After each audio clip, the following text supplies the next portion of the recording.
Hola a todos, bienvenidos a un nuevo vídeo en mi canal de YouTube Antón GF. Soy Antón García Fernández y como de costumbre les hablo desde Jackson, aquí en el estado de Tennessee, en los Estados Unidos de América. Y hoy vamos a grabar un vídeo que se encuadra dentro de la serie Tintín y Hergé, esa serie en la que hablamos de todo lo relativo a la obra de Georges Remy, Hergé, y en especial a su serie de las aventuras de Tintín. Tenemos en el canal vídeos acerca de cada una de las aventuras, vídeos acerca de diversos aspectos de la obra de Hergé, también vídeos biográficos, conversaciones con otros tintinófilos que han tenido a bien sentarse a hablar con nosotros acerca de nuestra pasión común, que son los cómics de Hergé y en especial las aventuras de Tintín. Y en esta ocasión, cuando se va acabando el año 2022 y estoy todavía de vacaciones navideñas, se me ha ocurrido la idea de grabar un vídeo que se titula Mis inicios favoritos de las aventuras de Tintín. Son mis inicios favoritos, pero no van a estar en orden, porque a mí eso de los rankings, eso de hacer divisiones que pongan en orden de gustos tal o cual cosa, la verdad es que nunca me ha interesado demasiado. Prefiero hablar de cuáles son mis inicios favoritos de Tintín, en este caso, sin necesidad de ponerlos en un orden de preferencia. Lo que sí voy a hacer es comentarlos desde un punto de vista cronológico, empezando con la aventura más antigua y llegando a la aventura más actual. La primera de ellas será el cetro de Ottokar y la última será Tintín y los pícaros. Me parece bien que a ustedes les guste posiblemente hacer un vídeo de este estilo poniendo en orden de preferencia del que menos le gusta al que más o del que más le gusta al que menos, un top 5, un top 10, ese tipo de cosas me parece muy bien. De hecho, en alguna ocasión yo mismo he hecho ese tipo de vídeo, pero en esta ocasión quiero hablar de mis inicios favoritos de Tintín, hablando de lo que ocurre en esos inicios, de por qué me parecen interesantes y utilizando una manera de ver este asunto desde un punto de vista cronológico. Y lo que quiero decir, ya nada más empezar, es que a mí particularmente, personalmente, me gustan los inicios que parten de una escena cotidiana, en apariencia banal, que después tendrá importancia en el desarrollo de la trama, pero que no lo parece en un principio. Esta idea de que desde lo cotidiano, desde lo banal, desde lo diario, puede comenzar una aventura interesante. Una aventura que, por cierto, busca a Tintín tanto como Tintín busca a la aventura, y en algunos casos incluso más. La aventura puede partir de una nimiedad, y me gusta esa idea. Lo más nimio, lo menos importante, lo más cotidiano, lo que vemos en nuestro día a día, puede ser el inicio, el punto de partida para una aventura, como pueden ser en este caso las aventuras que corren Tintín, Milú y sus compañeros. Y comenzamos comentando un libro que a mí siempre me ha gustado mucho, que está entre mis favoritos y que es El cetro de Ottokar. Aquí lo tengo en esta edición en inglés de Little Brown and Company, King Ottokar's Scepter, el cetro de Ottokar, y me gusta mucho ese inicio del cetro de Ottokar, en el cual, pues básicamente lo que ocurre es que Tintín está paseando por un parque y en un banco encuentra una cartera que pertenece al profesor Alambique. Y ni corto ni perezoso, como está allí la información de su domicilio, Tintín va y se la devuelve. Y aquí el propio Milú le está diciendo a Tintín, ten cuidado, ten mucho cuidado, porque nunca se sabe lo que puede ocurrir cuando uno mete las narices en los asuntos de los demás. Milú aquí es la voz de la razón en esta viñeta que aquí tenemos, y le dice a Tintín que no lo haga, que no le devuelva la cartera al profesor Alambique, pero por supuesto sabemos que Tintín lo va a hacer, y de esta escena normal y cotidiana arrancará una interesante aventura que va a llevar a Tintín por primera vez a ese país imaginario que es Sildavia y que tendrá bastante recurrencia en las aventuras de Tintín. Quiero decir que otros inicios, como el de la Isla Negra, pues también parecen interesantes, el de la Oreja Rota también, pero en general, desde el principio, en los primeros álbumes, Tintín en el país de los soviets, Tintín en el Congo, Tintín en América, incluso en los cigarros del faraón, que es como una especie de Tintín en Oriente, pues los inicios no son más que nada, no son más que el inicio de un viaje de Tintín, que como reportero, aunque después nunca escribe ningún artículo y generalmente no lo vemos trabajando como reportero, pero en principio parece que como reportero inicia un viaje a la Rusia soviética, inicia un viaje al Congo belga, inicia un viaje a los Estados Unidos de América, después también a Medio Oriente, que acabará en Extremo Oriente, y ese es el inicio, un viaje, una excusa que Hergé va a tirar por la ventana bastante pronto, y en La Oreja Rota ya no se trata de un viaje como reportero a Suramérica. El cangrejo de las pinzas de oro es el siguiente. Aquí tenemos The Crab with the Golden Claws, el cangrejo de las pinzas de oro. También tiene un inicio interesante, y en este caso el inicio parte inopinadamente de Milú, que rebusca, como ahí pueden ver, en la basura y se hace daño con una lata de cangrejo a la que le falta un pedazo de la etiqueta. Por supuesto, de esto no nos damos cuenta en un principio, porque así está utilizada la sutileza de Hergé cuando narra una historia. No nos damos cuenta de que le falta un pedazo a la etiqueta, pero posteriormente, si volvemos a leerlo, nos damos cuenta de que sí. Y esa lata va a ser un elemento indispensable en la trama del cangrejo de las pinzas de oro, y pronto veremos que esa parte de la etiqueta que falta es importante por una información que aparece detrás, por la parte de atrás de ese trozo de etiqueta. No falta el elemento humorístico, porque Tintín regaña a Milú por rebuscar en la basura, pero poco después el propio Tintín tendrá que él mismo ir a rebuscar en la basura, y ahí vemos a Milú, que le parece curioso, le parece gracioso, y también quizá un poco injusto que Tintín lo haya regañado anteriormente, porque después el propio Tintín tiene que rebuscar en la basura para encontrar esa lata de cangrejo. Y de nuevo, de una situación normal, cotidiana, natural, se inicia una aventura que llevará además a Tintín a bordo del Carabuján, ese barco, a encontrarse con quien será un personaje importantísimo muy pronto en las aventuras de Tintín, que es el Capitán Haddock. Entonces, el cangrejo de las pinzas de oro también es un inicio interesante, porque es un inicio que parte de una escena cotidiana que va a ir cogiendo, va a ir tomando cada vez más importancia, va a ir la historia complicándose exponencialmente, y de esa manera tendremos la trama de una historia bien trazada, como es el cangrejo de las pinzas de oro. Yo siempre he dicho que la estrella misteriosa, que está ahí al lado también, The Shooting Star, la estrella misteriosa es uno de los álbumes de Tintín que menos me gustan, pero tengo que decir que el inicio es uno de mis inicios favoritos de Tintín. Y lo interesante en la estrella misteriosa es lo atosigante,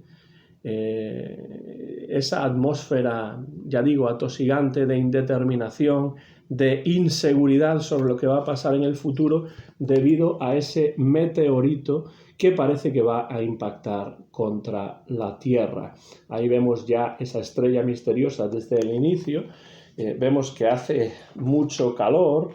y vemos también que uno no sabe exactamente qué es lo que va a ocurrir. El calor, el asfalto que se derrite, las ratas que invaden las calles, la inminencia del impacto de ese meteorito, todo ello refleja, por cierto,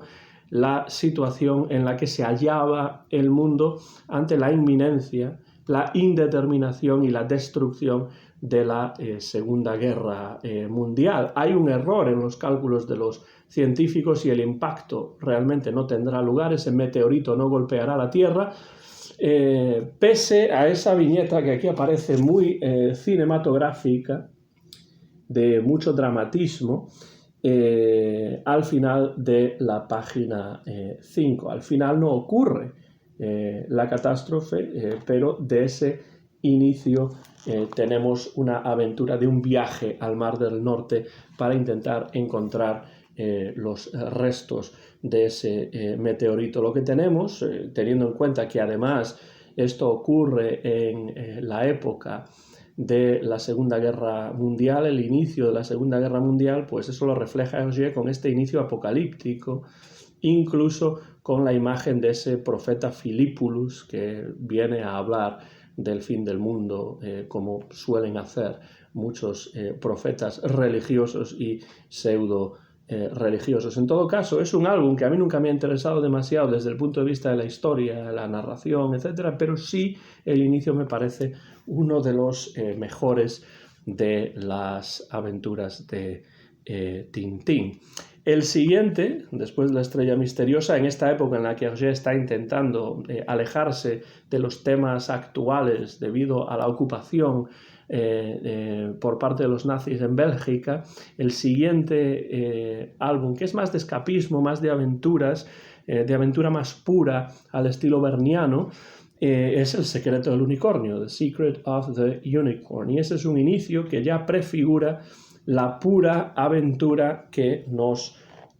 aguarda, y en este caso es un inicio en el cual se mezcla lo cotidiano, pues Tintín y Milú, que se están paseando por un mercadillo, como vemos ahí, lo cotidiano, ese mercadillo, con lo insólito, esos barcos en miniatura que tendrán que ver directamente con la trama y que ayudarán a construir la trama. Tenemos además al carterista, del que ya se habla al principio en esta información periodística, y con el paso de las páginas ese carterista va a adquirir también una importancia en la aventura sin él saberlo. Hergé está presentando desde el inicio elementos que son clave ya desde un principio, pero que parecen nimios, que no parecen importantes. Esta prolepsis es un elemento que Hergé utiliza en muchas de sus obras, como veremos, y todo ello se va a unir al elemento histórico, es decir, la historia, la narración a través del Capitán Haddock de los contenidos del diario de las aventuras del caballero Francisco de Adoque, que es un antepasado de el Capitán Haddock, y todo esto es realmente material magnífico para el inicio de una aventura en el más puro sentido de la palabra, mezclando lo cotidiano con lo insólito, mezclando lo diario, lo que ocurre día a día, con elementos más específicos relacionados con la aventura, que continuará, por supuesto, en el tesoro de Rackham el Rojo, cuya portada también pueden ver ahí, Red Rackham's Treasure, que realmente es la segunda parte de esta aventura bipartita, que por cierto se ha utilizado en esa película sobre Tintín, The Adventures of Tintín, que Steven Spielberg dirigió hace ya varios años. Otro libro que no se encuentra entre mis favoritos de Tintín, pero que sí tiene un inicio que me parece interesante, es Tintín en el país del oro negro. Aquí está Land of Black Gold, Tintín en el país del oro negro, y a veces en Hergé un gag repetido en varias ocasiones funciona como pistoletazo de salida para una aventura. En este caso es el motor que hace boom ya en la primera parte. Esta es la viñeta en la que vemos esto, los Hernández y Fernández, los Dupont, ahí cantando con la música que escuchan en la radio, y de repente el motor hace boom. Primero esto le ocurre a los Dupont y después esto va a continuar ocurriendo. Vemos que esa onomatopeya del boom aparece en varias páginas posteriores. Le ocurre primero a Hernández y Fernández y posteriormente le ocurrirá a muchas otras personas. Lo particular, lo que le ocurre a solo unos personajes, se convertirá en algo general y el accidente, que es un accidente normal que a cualquiera le podría pasar, se convierte en posible conspiración. Me gusta mucho, por cierto, el guiño a uno de los grandes cantantes de la chanson française, que es Charles Trenet. Su canción Boom sirve como base a este inicio, porque lo que están escuchando en la radio los Hernández y Fernández es una versión de un anuncio, una versión publicitaria de la canción Boom de Charles Trenet. Creo que en la traducción al español es Boom, si el motor hace boom, la grúa de Simón viene y te saca de apuros. Y eso está sacado de la letra de esa canción, uno de los éxitos de Charles Trenet. En inglés, one day your car goes boom, don't just give up in gloom, call Autocars to the rescue. Bueno, y ellos están cantando boom cuando el motor hace boom y de repente el motor hace boom. En la canción de Charles Trenet no es el motor, sino que es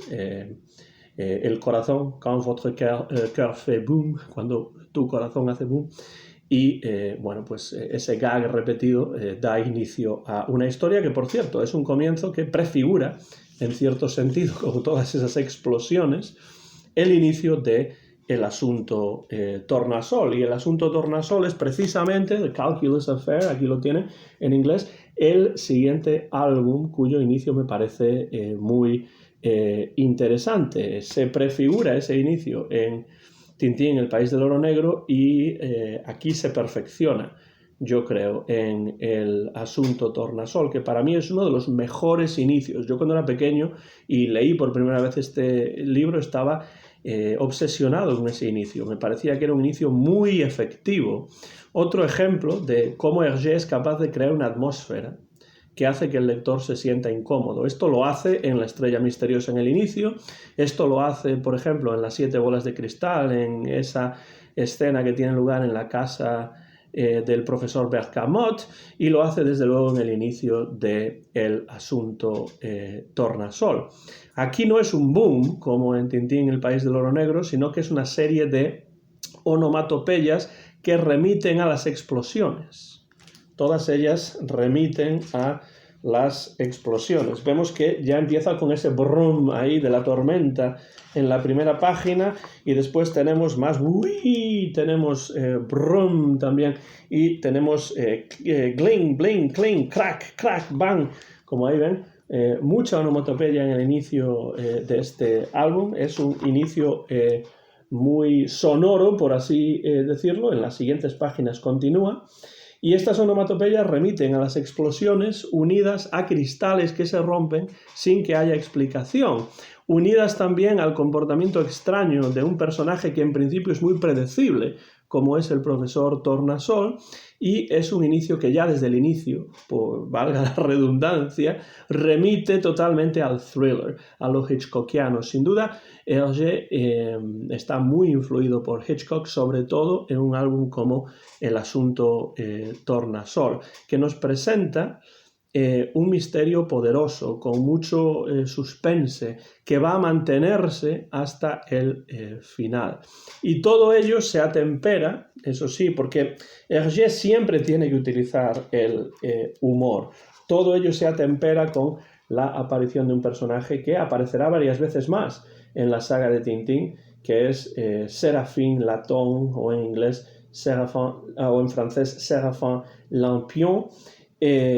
Siempre tenemos algún elemento humorístico en Hergé, y el inefable Séraphin Laton es el que aquí nos proporciona la parte cómica de un libro en absoluto cómico en principio, porque es un libro más de thriller, es una aventura más de suspense, de misterio, de persecuciones, más estilo Hitchcock, en obras como Cortina rasgada, Torn Curtain o Los 39 escalones, The 39 Steps, etc. Uno de los clásicos, uno de mis álbumes favoritos de Tintín, con un inicio maravilloso. Como también es maravilloso el inicio de Stock de Coque, en inglés The Red Sea Sharks, los tiburones del Mar Rojo.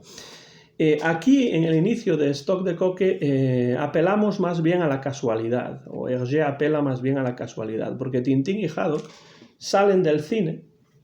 es decir, han estado en el cine viendo una película y salen del cine, y aquí está una película del oeste, evidentemente, porque ese era un género que le gustaba mucho a Hergé. Salen del cine y están hablando del general Alcázar, y al final de la primera página, ¿con quién se tropiezan a la vuelta de la esquina? Sino con el propio general Alcázar. Y los gags relativos a un Abdalá, el hijo del emir Ben Khalid-Shetzab, que aparece de improviso en Moulin Sarr, todo esto se combina para crear un profundo caos que hará que Tintín y Haddock se lancen a la aventura después de enterarse de ese golpe de estado que ha tenido lugar en el país imaginario del Gemed o del Kemed. A veces, para Tintín y para Haddock, sobre todo para Haddock, la aventura es preferible al caos que tiene lugar en la propia casa de uno. De nuevo tenemos, en este caso, la casualidad, y después tenemos también un elemento de humor, un elemento curioso, un elemento humorístico, que es la aparición de Abdalá, ese niño malcriado que siembra el terror y el caos allá por donde pasa, y sobre todo si de improviso aparece en Moulin Sarr y allí se establece, pues mejor estar fuera de Moulin Sarr que no en el propio castillo. Así que se lanzan a la aventura a partir de esas premisas. Un inicio interesante para un álbum que yo creo que merece mayor reconocimiento en muchos casos del que ha tenido, y en el que aparece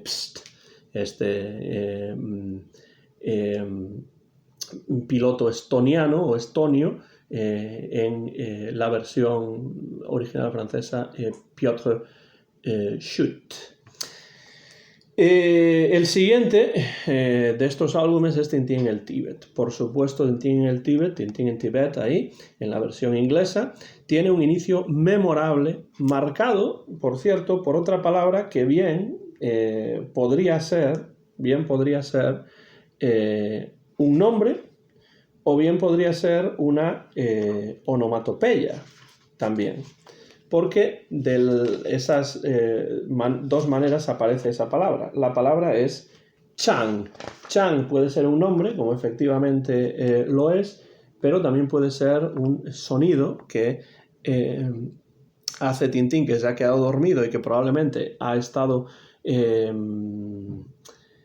soñando con Chang. Después también Chang es el nombre de uno de los perros de una persona que está ahí, y de nuevo aparece el nombre de Chang en varias ocasiones al principio, con lo cual vemos que es un inicio motivado por una palabra que puede ser, en ciertos casos, un nombre, puede ser una onomatopeya, y es Chang, pero es que Chang es el amigo de Tintín que había aparecido en el Loto Azul, y tras enterarse del siniestro aéreo de un avión en el que viajaba su amigo Chang, Tintín está convencido de que Chang sigue con vida y tiene que rescatarlo, y por eso convence a Haddock de que abandonen sus vacaciones en las montañas, que para Tintín son vacaciones para hacer senderismo por las montañas, y para Haddock simplemente para estar en el hotel sentado tomándose algo y leyendo el periódico. Convence Tintín a Haddock de que abandonen sus vacaciones en las montañas y viajen nada más y nada menos que al Tíbet, que se crucen medio mundo para viajar al Tíbet. Y si Tintín en el Tíbet es un canto a la amistad, este inicio nos muestra la determinación de Tintín por llevar a cabo sus propósitos contra viento y marea, y también nos muestra cómo dos personajes tan diferentes como Tintín y Haddock se vuelven dos caras de la misma moneda cuando el contexto y su amistad lo requieren, y eso es algo que desde luego ocurre en Tintín en el Tíbet, que tiene para mí uno de los inicios más interesantes por la utilización de esa palabra, ese nombre de Chang, que puede ser el nombre del personaje, pero puede ser también una onomatopeya. A Hergé le gusta ese equívoco, sorprender al lector y dejar al final de cada página una cierta inseguridad sobre lo que va a ocurrir, y el nombre de Chang tiene que ver con eso en los inicios de este libro. Nos quedan solo 3 y esto completará el vídeo. Mi obra favorita de Tintín, como ustedes saben, porque quizá hayan visto algún vídeo en el que hablo de esto, es Las joyas de la Castafiore, de Castafiore Emerald, aquí en la versión en inglés. Y lo que tenemos aquí es un comienzo autorreferencial para una de las aventuras más autorreferenciales de la saga tintinesca. Las joyas de la Castafiore es esa aventura en la que no ocurre nada, o prácticamente nada, y es una aventura que nos presenta la solución al misterio, que no lo es, ya en la primera viñeta. ¿Cómo? Pues con esa urraca que se pasea por la rama de un árbol en ese paisaje campestre por el que caminan Tintín, Milú y el capitán Haddock. La urraca, no voy a decir por qué, pero la urraca es la solución. Quizá ustedes lo sepan ya porque seguramente han leído ya en más de una ocasión Las joyas de la Castafiore. La urraca es la solución, pero eso solo lo sabremos con el paso de las páginas. Y además, como he dicho en alguna ocasión, esta es una solución fundamentalmente lingüística, que tiene que ver con el título de la ópera, que creo que es de Puccini, La Gazza Ladra, es decir, en italiano la urraca ladrona. Y este es el ejemplo último de cómo Hergé incluye ya al inicio un elemento decisivo en la trama que va a pasar totalmente desapercibido para el lector y que uno solo descubre retrospectivamente si se fija con mucho cuidado en los detalles. Esto ocurría, por ejemplo, en El secreto del unicornio, con el carterista, y aquí ocurre de una manera muy sutil con la urraca que se pasea por la rama de ese árbol, ya en la primera viñeta de este libro. Hay que fijarse con mucho cuidado en los detalles para unir una cosa con la otra. El inicio ya incluye también a los gitanos, que es una de las muchas pistas falsas que se incluyen en el álbum, y en él comienza también esa serie de golpes y accidentes que le van a ocurrir a Haddock continuamente a lo largo de las 62 páginas de este libro. Los personajes aquí no buscan la aventura, sino que la aventura, que no lo es realmente,